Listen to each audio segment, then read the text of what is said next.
Première règne sur l'Angleterre de 1558 à 1603. C'est la fille d'Henri VIII et d'Anne Boleyn. Les prémices un petit peu de ce maquillage qui est quand même assez typique, hein. Pour rappel, elle est vraiment très très blanche, presque un teint de cire. Les prémices de ce maquillage, c'est en réalité en 1562 où Élisabeth Ière attrape la variole.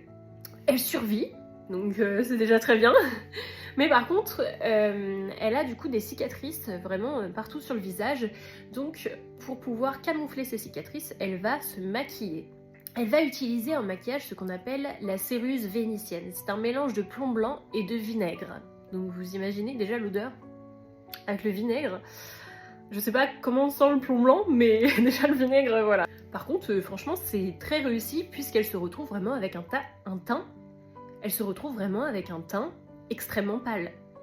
Et évidemment, aussi à cette époque-là, plus vous avez la peau pâle et plus ça prouve que vous êtes de la noblesse, ou en tout cas voilà, vous vivez dans de très bonnes conditions puisque vous n'êtes pas au champ exposé à la lumière du soleil quotidiennement. Qui plus est, ça signifiait un peu la pureté, et comme Élisabeth Ière entretient et construit cette image de reine vierge, donc vraiment c'est un petit peu un cercle, vraiment, voilà, elle entretient en tout cas cette image-là et ce maquillage-là. Le problème, c'est que ce maquillage-là, comme je vous l'ai expliqué, ça contient du plomb. Donc ce n'est pas sans effet négatif, puisqu'elle va commencer à perdre au fur et à mesure ses cheveux. Elle va avoir du coup une peau en dessous qui est encore plus abîmée. Le corps globalement va être au fur et à mesure intoxiqué par le plomb.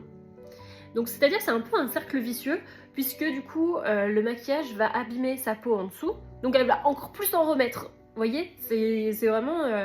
elle va tout le temps en remettre, sauf qu'elle s'intoxique constamment. Alors souvent, la mort d'Élisabeth Ière est attribuée justement à ce maquillage. On peut pas savoir directement si ça a eu un lien. Ça a fragilisé sa santé, ça c'est sûr, mais elle a quand même vécu jusqu'à l'âge de 69 ans, ce qui n'est pas négligeable à cette époque-là.